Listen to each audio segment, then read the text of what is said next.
Alright guys, welcome to this Django tutorial video, and this video is for all the lazy people out there who just want to get started with Django really quickly and build their first web app. And Django is actually the perfect thing for that because it supports rapid development. So before even going into what is Django and stuff, let's understand what is a web framework. So in typical web development, you use languages like CSS, HTML and JavaScript and maybe Bootstrap. What a web framework does is it connects programming languages to web programming languages. So for example, if you are using HTML and CSS, it connects those web languages with Python and Java, stuff like that.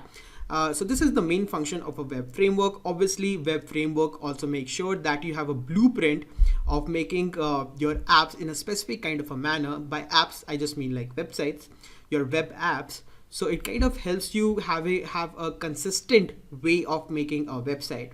And Django Web Framework is basically a Python web framework. So it connects Python to your default web languages like HTML and CSS. So even in the description, you can see it's a high level Python web framework, and yeah, it's free and open source. So let's get started.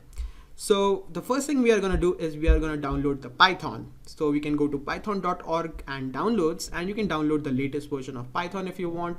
You can also download an old version of Python, but make sure it's above 3. Don't download 3.3 because it's not used. But anyway, make sure that it's above 3 and it's not 2.7 or anything.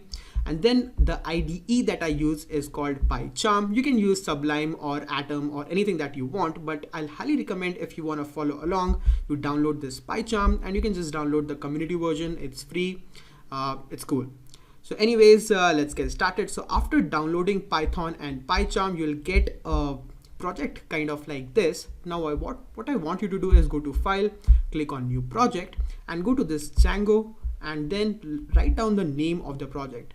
So we are going to be building a landing page which has the functionality of sending emails and basically a simple landing page which tells you what this website is about. So I'm going to just name this project landing page. You can name it the same if you want to follow along. Then you can click on create, and what this does is just click on OK. And what this does is it creates a virtual environment, and after that it automatically installs Django into this project, into this virtual environment. So you don't need to pip install Django or anything like that. And that is the thing that I like about Pycharm, because in default things like if you are just doing it with command prompt or Sublime and stuff, you'll have to open up your command prompt and then write pip install Django and stuff like that. So Pycharm makes everything GUI supported. So that's why I like Pycharm. Although there is another one that is just recently launched. It's called Visual Studio Code, which I've heard is also pretty good. So you can also use that if you want. So let's just wait for this Django to be installed. So Pycharm has created our Django project, and if you go to the left hand side and look at our project structure, you can see there are all of these files over here. So we are going to go through each of these files one by one, but we are not going to go in depth into any of these files because we are going to be covering that in the later part of this video, and then you are going to get a proper understanding when we actually implement and use these files for practical purposes. Then you are going to understand what is the purpose of each of these files. But just so that you guys don't get intimidated by all of these files, I'm going to go through them a little bit. So the first file that I want to go through is this manage.py file. So this is kind of a convenience file or a convenience script that has been created by Django for our use. So what it does is it kind of handles all the administrative tasks for us. So if you open up this file, you can see there is a lot of weird stuff written over here. So we don't need to edit or write inside this manage.py file, and we are not even going to touch the code inside this manage.py file. We are just going to run this manage.py file. So to run this manage.py file, what you can do is you can go to tools, and then you can go to run manage.py task, or you can use this Ctrl+Alt+R shortcut. And we are going to be using this manage.py file a lot of times, so might as well remember the shortcut. So the shortcut is Ctrl+Alt+R. So this is going to execute this manage.py file, and it's going to fetch some administrative commands. So this is the manage.py file. So one of the administrative commands in Django is running the server. So you can basically run your website inside your Django project, and you actually don't need to host your website on a server for testing and stuff. So what you can do is you can just write run server over here and press enter, and it will make sure that your server is running. So if we scroll up a little bit, you can see there is it says you have 15 unapplied migrations. So we are going to get into what are migrations in a little bit, but for right now, let's see what our server is saying. So it's saying we have started our development server at this IP address. So what you can do is you can just copy this from over here, go to your web browser, whichever web browser you're using, and copy and paste this IP address and this port number of 8000. Now it says the install worked successfully. Congratulations. So that means our Django project is working and a web server is working. So let's go back and understand the meaning of the rest of these files. So the first file is init.py, and this is an empty file. So this is basically used for initialization purposes by Django. You don't need to touch this file. And then there is this settings.py file. And as the name says, it is basically used to set some kind of a settings inside your Django project. Now, we are not going to go into a lot of depth, but some things that I want to tell you is the first is the secret key, which is basically used by Django to make sure that our website is more secure. And as it says, make sure that the secret key is kept as a secret and don't share it with a lot of people. When I host this project, obviously, I'm going to be changing the secret key because you guys have seen my secret key, and that's going to be a problem for me. But anyways, the second thing that over here is debug equals to true. So whenever you are doing stuff in development, you need to make sure that you can debug the code. So if you make some kind of an error, you can see where is the error and how you can fix it. So whenever you are actually sending this or hosting your website or deploying your website on a server, you change this to false. But we are not kind of currently hosting it on any kind of a server, and we need to make sure that we can debug the code. That's why we'll just keep it to true. And even if you go to our server, it says you are seeing this page because debug equals to true is in your settings file. So this is the statement that it's talking about. And then this allowed hosts is basically the IP addresses or the domain names that are allowed inside our Django project. So we are going to leave it empty for right now, but when we are hosting our project, we can kind of like write the domain name over here. For example, build with python.com. And after we have allowed this host to work, only then our website will work. So for right now, we are not going to add anything to it. And then there is the section called installed apps. And there are a lot of apps inside it. We are not going to go into it right now. But yeah, it has an area where you can add apps basically. And then this middleware, it's we're not going to go into it. And yeah, there's this area of databases. So currently we are using the SQLite 3 database. You can change it to PostgreSQL or MySQL or any kind of database that you want. For our purposes, we are going to be using SQLite 3 because it's pretty easy. And so I have this startup called Unopinion, and I'm still using SQLite 3, and I haven't reached the point where I need to migrate my database from SQLite 3 to some other database. So we are going to be learning about SQLite 3 in this tutorial video. And yeah, so this static URL basically is a URL where we will store our images and all the other static files. So a static file is a file which basically is not dynamic and doesn't change. So for example, our CSS files and our HTML files, and not our HTML files because there might be some kind of dynamic content going on in the HTML files, but our image files, for example, don't change. So we are going to be basically putting all of that stuff inside this static folder, which we'll be creating soon. Now there is this urls.py file. So this is actually a pretty important file. So what it does is it goes to the URLs pattern. So for example, whenever you open up a website, so for example, in our case, this IP address and this port number, and whenever you write admin after it, it goes to this URL patterns and it says, hey, if in the path of the URL, the admin is there, then execute this functionality. So for example, what we can do is we can copy this and just paste it again over here. And let's give it some area. And for example, if we write forum over here, and then if we write some kind of functionality over here, which we won't write right now, for example, but you can say we write do something. So whenever this forum URL is inside our URL, this forum word is inside our URL. So for example, inside our URL, instead of admin, if there is forum, then it's going to execute the functionality that is written over here. So this is the function of URL patterns. So let's actually remove this for right now, and let's actually show you this admin functionality.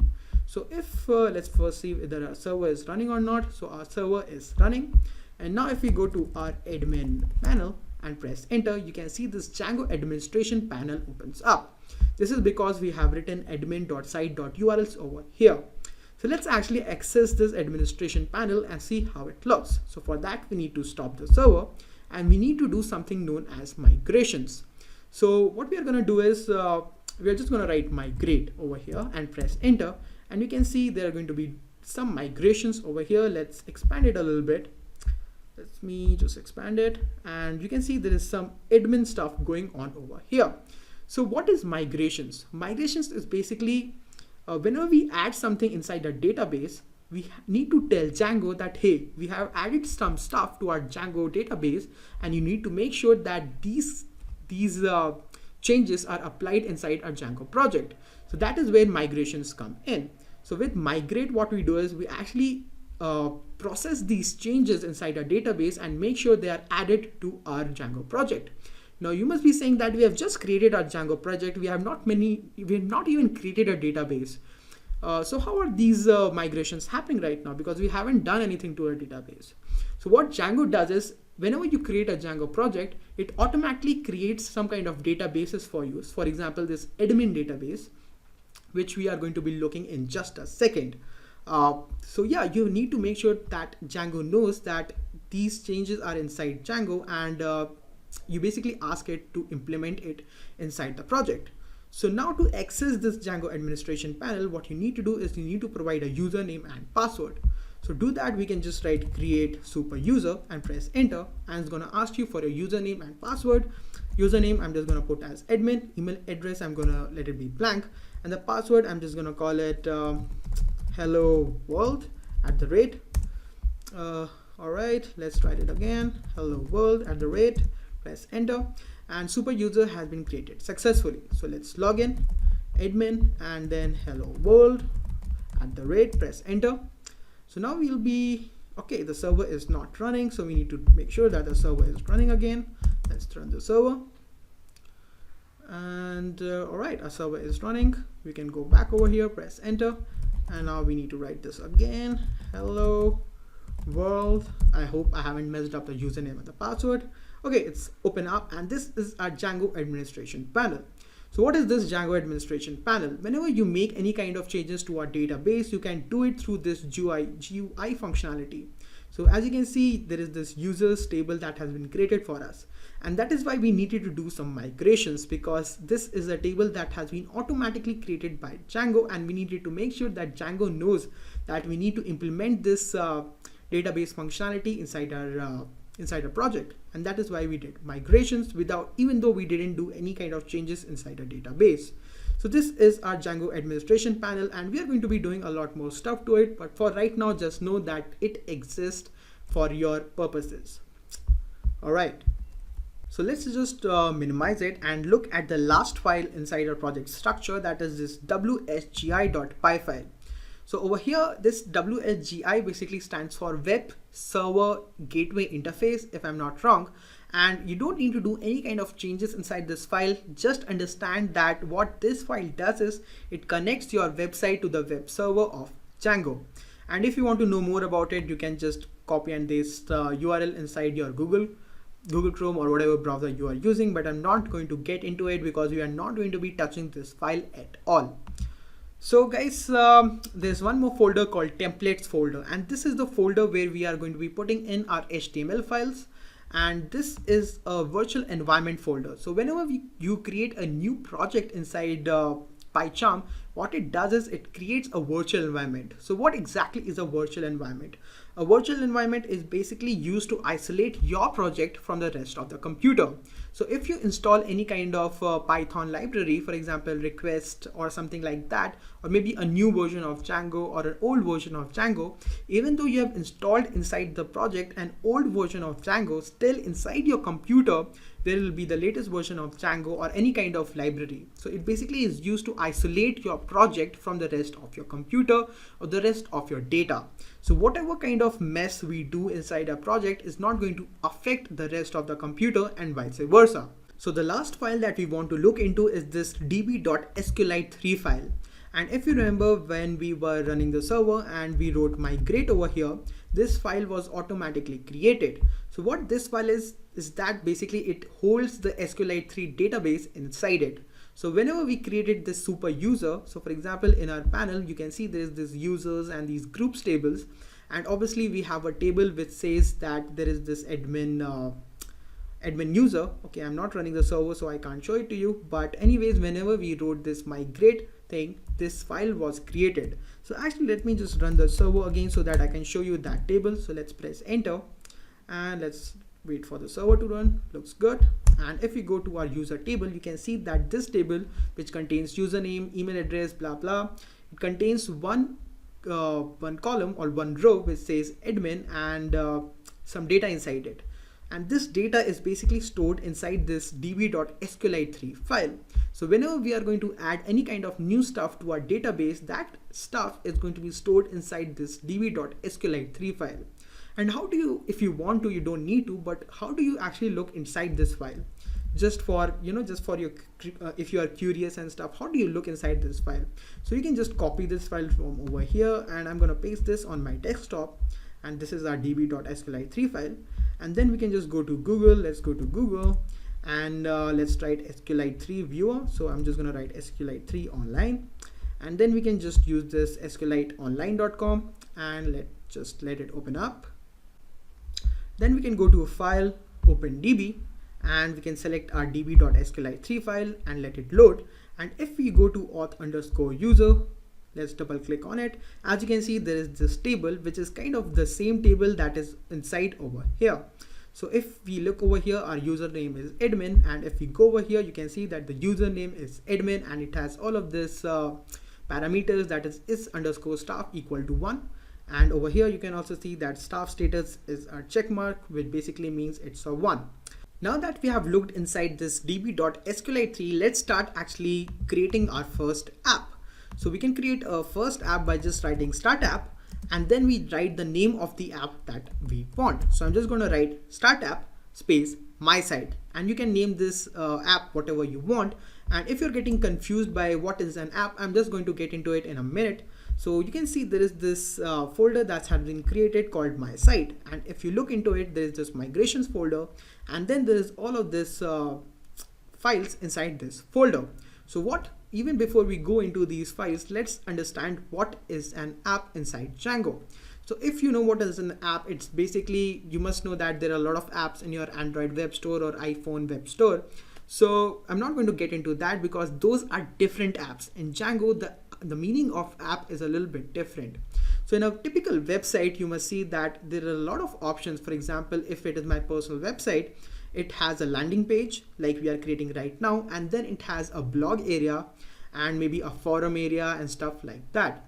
So different areas can be called as different apps inside a website. So right now we are creating the landing page app, and inside I'm calling it a little bit different. So landing page is our project name and my site is the app name inside it. So if we have a typical website, you can call your different areas of website as different apps. You don't need to do that, but when a project becomes really, really huge, then it's a good idea to make different apps for your project. One app is for blog, one app is for forum, one app is for your landing page, and etc, etc.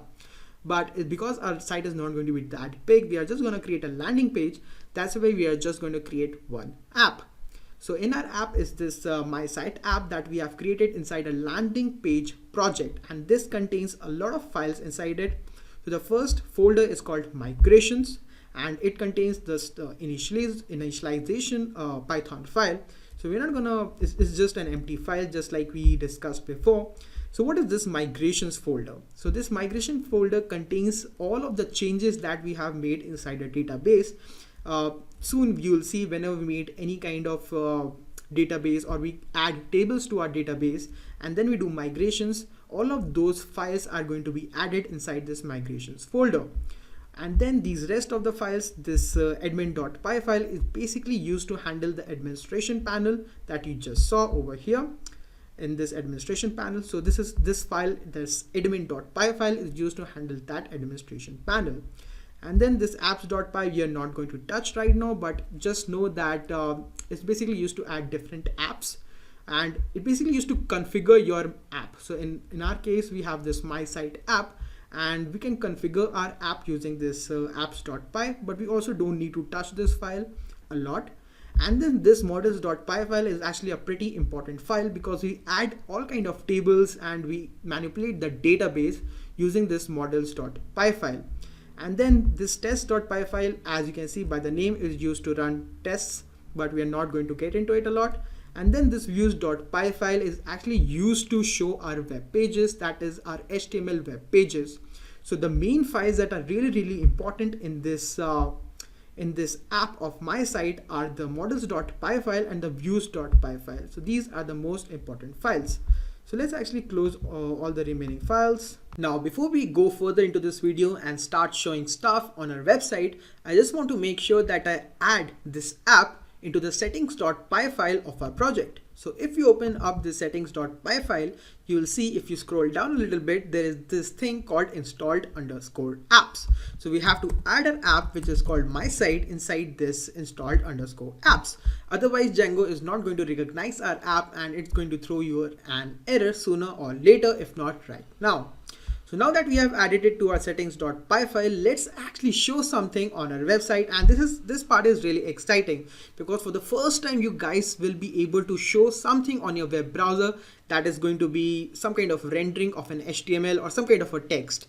So what we are going to do is we are going to go to our urls.py file and we are going to go over here, and what we are going to say is actually before we go into urls.py file, let's go to our views.py file, and over here we are going to create a function and we're going to call this function index, and we are going to give it a parameter or an argument called request. And inside this, what we are going to do is we are going to return an HTTP response. But first, let's actually import it. So we're going to write from Django.http and we're going to write import HTTP response. So basically this HTTP response is a way of sending some kind of a text to our web browser. So we are going to return an HTTP response over here, and we are just going to say this is freaking working. All right, so this looks pretty good. Now let's go to our urls.py file, and what we want is that whenever in our URL in our web browser, if somebody types in hello after our website's name, he should go to this views.py file and it should go to this index function, and then it should return this HTTP response. So what we are going to do is we are going to just copy and paste this from over here, and let's press enter. Let's format this properly and let's write hello over here. Hello. Now what we want is whenever a person types in hello after the URL of our website, it should go to this views.py file. So that's why we are going to write views. Over here we are just going to write views, and then we want it to go to this index function. So we are just going to write views.index. Now it's going to throw an error and it says unresolved referent views. And this is because we haven't imported this views into our urls.py file. So over here, we are just going to write from my site, and this is the app's name. So in our case, the app name is my site, and we want this views file. So we're going to write from my site import views. And now, as you can see, the error has vanished. So what is going to happen is, actually, let me just first, let me just show it to you, and yeah, then we're going to see what happens. So we are going to go to our manage.py, and if you have forgotten how to execute it, you just need to press Ctrl+Alt+R on your keyboard, and this will open up. And then we are just going to run the server. Let's press enter, and our server hopefully will run without any problems. And we can go over here, open up our server, and as you can see, there is an error which says page not found, because in our urls.py file we have only given two URL paths. One is admin, and this will open up the administration panel, and then the second is hello. And we are seeing this page because in our settings.py file, so if we go to our settings.py file, the debug is equals to true. If you turn it to false, you won't be able to see this page not found page, and you won't be able to basically debug it. So anyways, to make sure that we are able to see our page, we are going to write hello over here, and let's write hello, press enter, and as you can see it says this is freaking working. So congratulations guys, for the first time you have printed something on your web browser using Django. So our Django is working and you are on your path to becoming a great Django developer. So anyways, let's go to our urls.py file, and what if instead of hello we just want to show it on our let's scroll it down. Instead of hello, we just want to show it on our main page. So instead of hello, what if we want to show this is freaking working just on the main page instead of the 404 error? So what we can do is we can just remove the hello from over here. It's pretty obvious. And now what it will do is it will go to this path and we'll see that nothing is there. And then it's going to go to this views, and inside our views, it's going to go to this index. And what is this request thing over here? So whenever you visit a website, so for example, in our case, this website, whenever you visit a website and press enter, it sends a parameter called request. You can think of it as a variable which contains a lot of data. So it sends request variable to the server, and this variable comes over here, and we can see all kind of stuff inside this request. Just to kind of give you an example, if you print out this request over here, let's actually print it out. And now if you press enter, because we have changed it in our urls.py file over here, and now if you just press enter over here, you can see it is freaking working. But if we go to our console, you can see it says wsgi request get. So actually the request parameter is being sent and it contains some kind of stuff inside it. All right, so now we have successfully printed something on our web browser. But HTTPResponse is not really a good way of showing stuff on your web page. What we want is that instead of showing a response, we should be able to render an HTML page on our website. And that is where this render line comes in. If you are not able to see this line, just type in into your, just at the starting of your code, you can just type in from Django.shortcuts import render. Now instead of HTTPResponse, we are going to render something. And it's going to require two things. First, it's going to require a request that we already have. And the second thing it's going to require is the HTML page. So we haven't created an HTML page yet. So for that, what we are going to do is inside our app folder, we are going to create a new folder and we're going to call it templates. Now, as we discussed, Django stores all the HTML files and it looks for HTML files in the templates folder. That's why inside our app folder, we are creating this new folder called templates folder.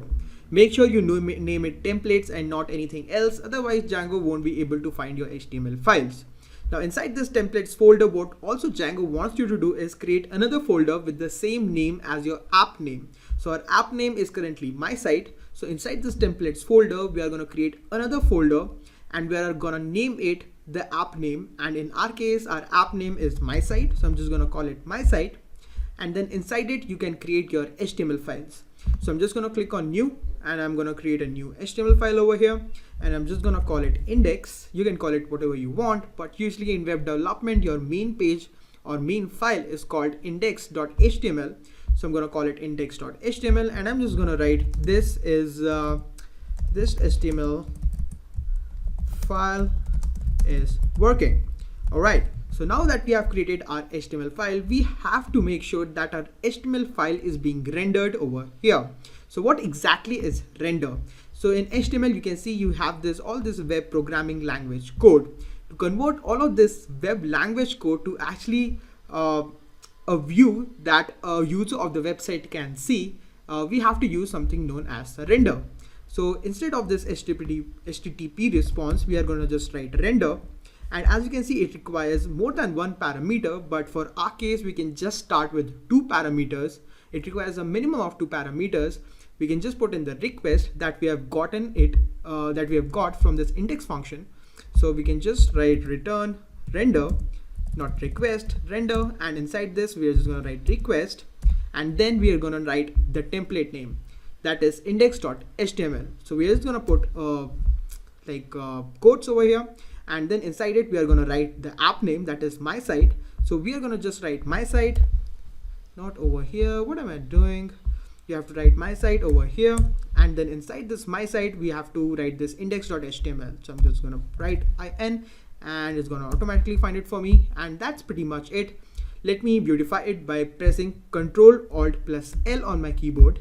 so that you can see it more properly. And now what we can do is we can just let's stop the server and run it again. So whenever if you have a problem in viewing your website properly, and if you think you have done everything right, make sure you try and run the server again, because sometimes what Django does is it doesn't run the server automatically by itself again, but sometimes it does. So it's very confusing. It's one of the bad things about Django, that it sometimes refreshes the server and sometimes it doesn't.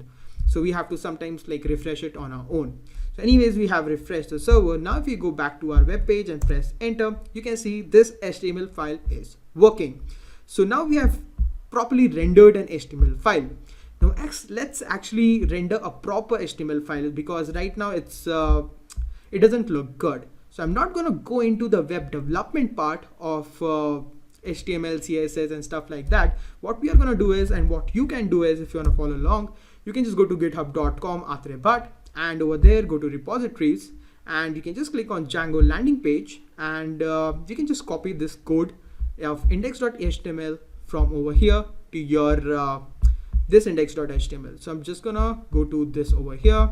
I'm gonna click on raw so that I get the raw file, and I'm just gonna press control copy, and I'm gonna paste it over here. Let's paste it, and let me just show to you what this landing page is supposed to look like. So if I go to my landing page that I've you can download it if you want to download it from the GitHub page. You can just go back, and you can just download these files, that is this image.png and index.html. You can download them on your computer just to have a look how they look on your computer. And I'm just going to show it to you by double clicking this index.html file. So I want my website to kind of look like this, where this is just a simple landing page where I can collect first name and I can collect emails and stuff like that. So this is like a very starter kind of a landing page. It's not very complex, not very difficult. So we can implement it pretty easily. So what we're going to do is, now that we have copied all of the index.html page, let's actually see how it looks. So if we go to our, not this one, let's go to our server and press enter, you can see it doesn't show the background image, and the first name and stuff are hidden over here because they are white, and the background is also white. So why is this happening? So over here, if you look, we have this body tag, and this body tag requires this image.png, which we don't currently have inside our Django project. And this image.png is being kind of spanned all across your screen. So if we go to this one over here, you can see this image.png is spanning all across our window, and if we don't have that image, it's just gonna look as it's white. So let's learn how to add static files inside a project. And just like templates to add just like HTML files to add static files like images, first of all, what exactly is a static file? A static file is a file that can't be changed. It's not dynamic. So our image file won't be changed, but HTML files are dynamic because they keep on changing. You can include new stuff and new code, stuff like that. But image.png won't be, we won't be changing image.png, so it's gonna remain static. So what we're gonna do is we're gonna go to our My Site app, and over here we are gonna create a new folder, and we're gonna call it static. Okay, let's delete this and let's create the folder again. Let's call it static. All right, and inside the static, just like we did in templates, we have to create another folder called My Site.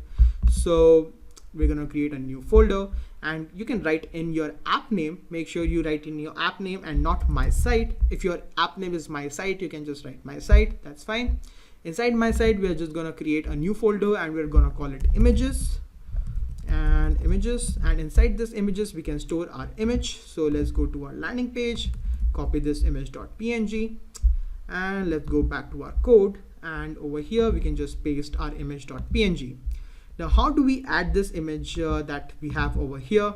You can see this is the image. How do we add this image inside our index.html? Because you can see right now it says cannot resolve file image.png.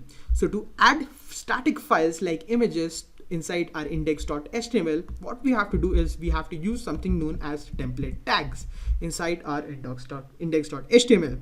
So these brackets and this percentage sign is actually symbol for template tags, and inside this template tags, what we can tell Django is, hey, I want you to load my static files, and we can do that by just writing static.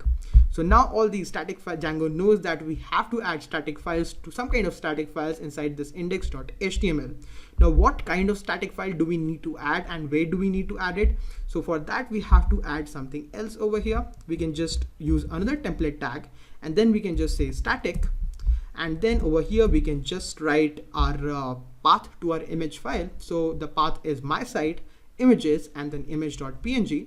So we can just write my site and then images and image.png, and make sure that your single quotes and double quotes are correct, because if you write single quote and then single quote over here, the HTML will get confused as to what is happening.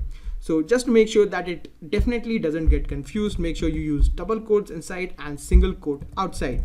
I mean, this is a part of web development, so if you know a little bit about web development, you probably know what I'm saying. But anyways, let's see how our web page looks now. So let's close everything else because I don't want any more distractions, and let's press enter. So this doesn't look, nothing has happened yet. So why is that? This is because we have to run the server again. So this is the problem that I was talking about. Sometimes what happens is that just the Django server doesn't refresh on its own. So we are gonna stop it and run the server again. Let's press enter. And hopefully this time our image will show up. So we can press enter, and as you can see, our Django website is working properly. Now the next thing that we want to do is that we want to store the information. So for example, if somebody has written Athreya and then written his email ID, when the person presses on this let me in button, then this information should be stored inside the database so that we can contact this person later. So we are going to be learning how to handle database now. So what we are going to do is we are just going to minimize this thing over here. Let's minimize all these folders, and we're going to open this models.py file, and let's close everything else. So what exactly is this models.py file? So this models.py file is really important because this is the file that handles the database. So what exactly is a model? So if you look into your dictionary, it will probably have two definitions. The first definition will be probably of a fashion model, which is not appropriate in this kind of project, this coding project. But the second definition will be of some kind of a blueprint. So whenever you have to create some kind of a blueprint, that blueprint is called a model. So when you were a kid, you probably had to create models of volcanoes and cities and stuff like that. Now that model wasn't actually the volcano. The real volcano is actually really big. It is pretty hot and stuff like that. But it kind of gives you an idea of what a volcano is supposed to look like. So this is the idea of a model. Similarly, in Django, when we create a model, we are basically telling the Django what our database is supposed to look like, what kind of tables it will have, and what kind of stuff or what kind of rows and columns will that table have. So creating a table inside this models.py file is pretty simple. We just write class and then we name the class. So in our case, we are going to create a model of people who are trying to put in the email on a landing page. So we are just going to write in something like students, because most of the people who come to my website are students, and even if they are not in high school or college, people are still students. Even I am a student because I'm trying to learn new things. So I'm just going to write student over here, and then I'm going to write models.model, and this is just the thing that is required by Django to tell that this student class is actually a model. And then we can just put a colon over here, and then we are going to write two variables. The first variable will be the first name. So let's write first name, and then I'm going to write models dot, and then what kind of a model do you want? So I want a character field for the first name, and the max length of this first name should be 32 characters. I think that is more than enough, although some people have really long names. And then we want the email, so I'm just going to create another variable called email, and I'm going to do the same thing, models.email field, and yeah, that's pretty much it. So we have created a model of student, and inside that model, that is inside the student table, we have two entries. The first is the first name and the second is the email. Now what we have to do is we have written it into our models.py file that this is a model, but Django doesn't know yet that we have created this model. So the first thing we have to do is actually tell Django that we have created this model. So what we are going to do is we are going to go back to our manage.py file, and if this file is not already open, what you can do is you can press Ctrl Alt plus R on your keyboard, and this will open up. and over here you can just write make migrations and then write the app name. So in our case the app name is my site, so I'm just going to write my site and press enter.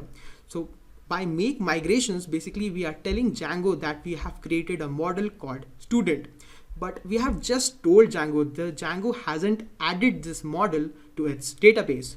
So what we are going to do is to add this model to the actual database. We are just going to write migrate and press enter. Now it's going to add this model actually inside the database. As you can see, it says applying my site.0001_initial. So what exactly is this file?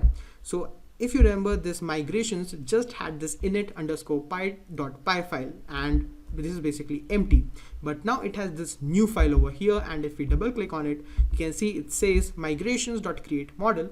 It created the first name and the email ID. Now it also has this another field called ID. Now you must be saying, Atre, what is this ID field over here if we just created the first name and the email? So what Django does is it automatically adds this primary key of ID over here. So whenever you add a new first name and an email, this ID increases from 1 to 2 to 3 and so on. So this ID automatically increases, and if you don't want to automatically increase it, you can change it to false, but I'll highly recommend you let it be true. So anyways, we have created the model. Now how do we actually see this database inside Django? So for that, what we're going to do is we are going to use this admin.py file over here. So first we are going to import these models to our admin.py file. So we are just going to write from my site import models, and then over here register your models. Over here we can just write admin.site.register, and over here we can just type in the model name. In our case it's a student, so we can just write student over here, student. All right, instead of importing models, we can actually import the student. So let's write my site dot models, and then we import the student. So we can just write student over here, and now it doesn't show us any error. So we are basically adding this site inside our admin panel. So actually, let me just remove it from over here and show you how our administration panel looks without this line, and then I'm going to add this line later. So now what we can do is we can go back to our manage.py file and run the server again, press enter. All right, and we can go back to our thing over here and press enter. All right, our website looks good. Now what you can do is we go to admin panel, and you can see that there is no student model over here. So what we are going to do is we are going to go back to our admin.py file and add the student in our administration panel. So we are just going to write admin.site.register like we did, and inside it we are just going to write student, and that's pretty much it. And hopefully we won't be able to, the server should refresh by itself. All right, it did. So inside this my site you can see there is this new model of students over here, and if you click on it, it's empty. So we can click on this add student and add a new student if you want manually. So we can just write the email also, press save. So now we have a new student inside our model. Now what we want is we shouldn't be able to there's no sense if we are adding the model manually, right? What we want is that whenever a person enters his first name and email and clicks on let me in, only then the model or the values inside the first name and the email should be added inside the database. So now this is going to be really easy. Guess why? Because we have already created our models.py file and we have created the student model. So let's go back to our code and see the step-by-step process on how to add stuff inside your database using the forms. So the first thing we need to do is actually go to the form. So we are going to go to the templates and go inside our index.html, and then let's go to our form. So in the form we have two things, that is the first name and the email. So the first thing we need to do is add some kind of a name attribute to both of them. So what we're going to do inside this input tag, I'm just going to write the name equals to, and I'm going to call it fname. And inside this another div tag over here in the input one, I'm just going to call it, let's give it a name. And inside this name, I'm just going to call it email. Pretty simple, nothing too complex. All right, so we already have a name over here. So let's actually remove this name. We don't want this name, we want a new name. And I didn't realize you already had a name, so that doesn't matter. So anyways, now we have to add some more attributes inside the form. So if you have done any kind of web development before, you know that it requires two more attributes. So the first attribute that a form requires is called action, and the second attribute that it requires is called the method. So what is the action and what is the method? So the action is basically where do you want the website to go when the submit button or the let me in button is pressed.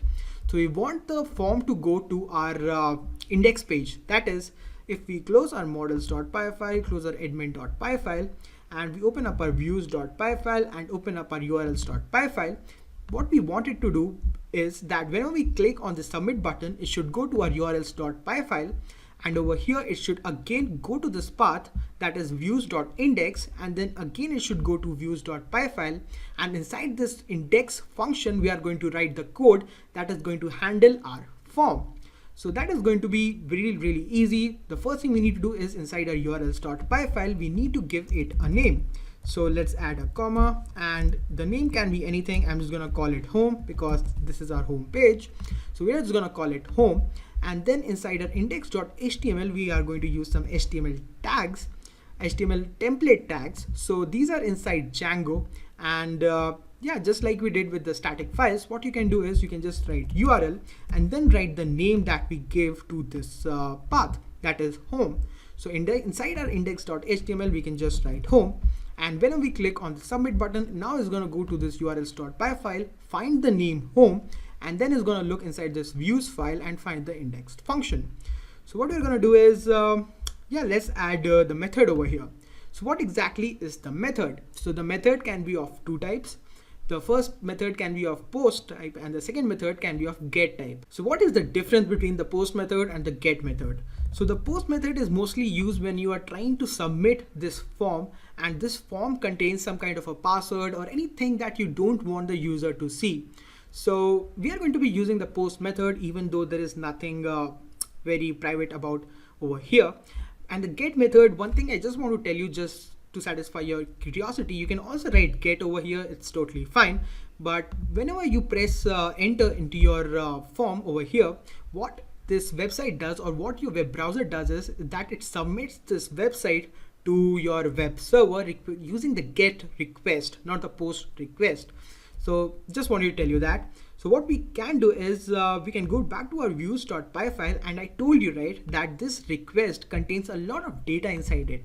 So what we can do is we can just print out request.method, and you're going to realize what kind of a post or a get method is being printed. So let's go back to our index.html file. Everything looks good. Now we can just go to our web server, and if we press enter over here and go back to our manage.py file, it doesn't print out anything. Looks like we'll have to refresh our server. So let's just write run server again. What a pain in the ass, by the way, this is. And Django should do something about this, like running the server and again. But anyways, let's go over here, press enter, and now if we go back over here, you can see that the get is being printed over here. But if instead of refreshing the page, we click on this let me in button, and then it says CSRF token missing or incorrect.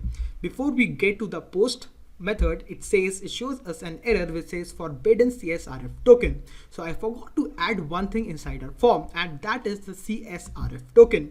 So what is this CSRF exactly? You can Google it if you want, but it stands for cross-site request forgery. So what it does is it kind of makes our form more secure and our website more secure. So we just have to add this tag called CSRF token and press enter, and that's pretty much it. So we're gonna press stop. Let's run the server again and see what's up. So now we can go back over here, press enter, and you'll be able to see that the get has been printed.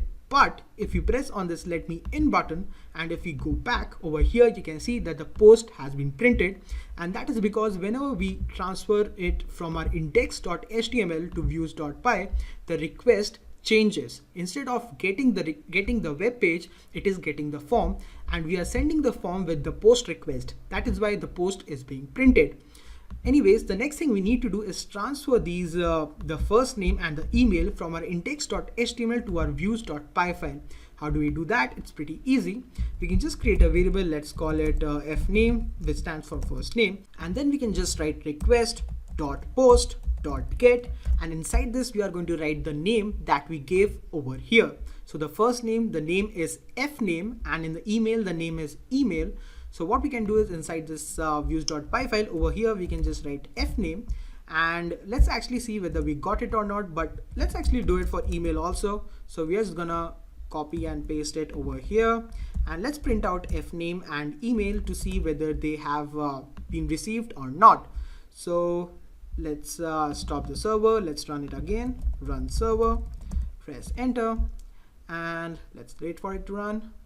Let's go over here, and over here now we can just press enter, and in the first name I'm just going to write Atreya, and in the email I'm just going to put in my email, click on let me in, and if we go to our indexed file and our views.py file, as you can see we have printed out the fname, and Atreya has been printed over here. So now we are sending the data from our HTML file to our views.py file.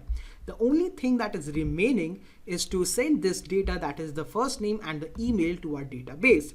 That is pretty easy to do, and how we are going to do that is we are just going to create a variable called s, and then we are going to write the model name. So if we open up our models.py file, our model name is student. So we're just going to write student over here. Let's write student. And inside this, we are just going to save this fname and email inside our student. So in models, you can see that the variable is first name. So we are just going to copy it inside our views.py file, and fname equals to fname that we have received from the HTML file. And we are just going to put in over here. And the second thing that we have put in our models is email. So we are just going to write email equal to, and then we are going to copy this email from over here, and we are going to put an email. Now that we have stored this thing inside s variable, actually we haven't stored it yet because it's showing an error on student, and that is because we haven't imported the models inside our views.py file. Just like we did in the admin.py file, we're going to write from my site.models import, and then we are going to import the student model, and as you can see that the error has disappeared. So we are going to store all of this stuff inside this s variable, and then we can just write s.save, and that's pretty much it. Our data is going to be saved inside our database, that is inside our student model. So let's actually check it out and see if it's working or not. So I'm going to just stop the server and run it again. Let's click on run server. And what we're going to do is we are also going to open up the administration panel so that we can see when the data has been added. So we're just going to open up our admin panel by typing in admin. And over here, as you can see inside students, there is only one student object right now that contains the first name and the last name. Not the last name, the email. But if we go back to our this learn Python over here, and it says my student.first name is giving us an error. So let's see where the error is. Alright, so it's giving us an error, and this is because this is using the get request, and we haven't specified what it should be doing in the post request. So what we are going to do is we are just going to write if request.method equals to, and then inside it we are just going to write post, and we are going to put in a colon, and then over here we are just going to indent it properly. So if our request method is equal to post, then it's going to save all this data inside our database. Otherwise, if it's get request, it's just going to render this index.html page. It's going to render it anyways, even if it's the post or the get request, because it's outside this if condition. And but if it's actually a post request, it's also going to save the data inside the database. Alright, so now we can go back. Actually, let's run the server again so that we can make sure that there is no error happening over here. And it's a good thing we got an error, so you guys can see basically what kind of mistakes you guys can do when you're writing in your own stuff. So now we can go back over here, press enter, and you'll see that the error has disappeared. Now we can just write in Johnny, and let's write in a new name, johnnysense01@gmail.com. Alright, why have I written it in capital letters? Anyways, let's click on let me in. As you can see, it feels like nothing has happened. But if we go to our student database and press enter, you'll see that there is this new student object that has been created. And if we click on it, you can see that okay, so the email is not coming in properly. Let's see what the problem is. So we have copied in the email, but we haven't changed the name over here. So if we change the name of the email over here, not in capital, let's keep it in small, then it's gonna work properly. Let's actually try it out once more. And before even we do that, I just want to show you one more thing, and that is whenever we go to students, it shows the list as in like a student object. But if you have a lot of objects, it can get very confusing. So what we can do is inside our models files, we can just write def __ string self, and we can just return this self.email, or we can just return the first name.